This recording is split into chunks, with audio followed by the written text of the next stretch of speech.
आज के इस वीडियो में हम पढ़ने वाले हैं व्यक्तिगत निजी संसाधन क्या है। क्लियर साथियों, व्यक्तिगत निजी संसाधन तो वे संसाधन जो निजी व्यक्ति के स्वामित्व में होते हैं। निजी व्यक्ति मतलब निजी व्यक्ति अपने आप का आपके खुद का ये भूख है ना, तो ये क्या हो गया, एक निजी संसाधन के अंतर्गत आ गया। क्लियर है साथियों, क्लियर है साथियों, अर्थात जिस पर निजी व्यक्ति का अधिकार होता है। क्लियर, निजी व्यक्ति कैसे, ये पेन ली तो मैंने, एकले ने ये पेन ली। क्लियर, आप पढ़ रहे हो, आपने दोनों ने मिलकर गणित का एक बुक ली, तो क्लियर है वो आपके दोनों पार्टनरशिप ना लेकर आपने अकेले वो उस बुक को खरीदा। 300 रुपए की उसकी कीमत है, आपने 300 दिए तो आपका निजी हो गया।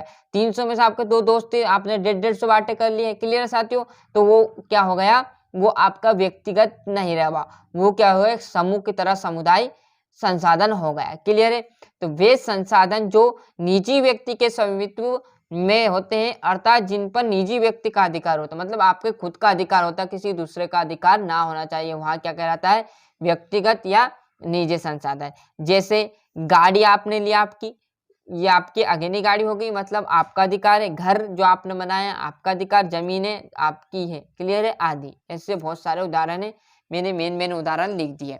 जैसे वैसे तो जमीन हमारी है, पर यदि सरकार चाहे तो हमसे छुड़वा सकती है।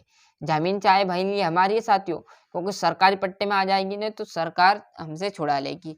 जैसे सड़क बनने के लिए या हमारी जमीन में जीवाश्म ईंधन निकालने के लिए। जैसा आपने देखा होगा, सड़क के किनारे कुछ खेत आ जाते हैं तो हमें सरकार को उनको देना पड़ता है, क्योंकि सड़क अच्छी चौड़ी बन जाए और अच्छे से वहां पर संसाधन है जो हिट सके। क्लियर साथियों, ये था हमारा व्यक्तिगत निजी संसाधन।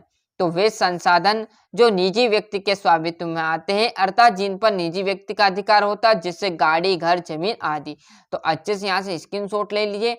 चैनल पर नए हो तो सब्सक्राइब तथा साथ ही साथ नोटिफिकेशन ऑन करते चलिएगा।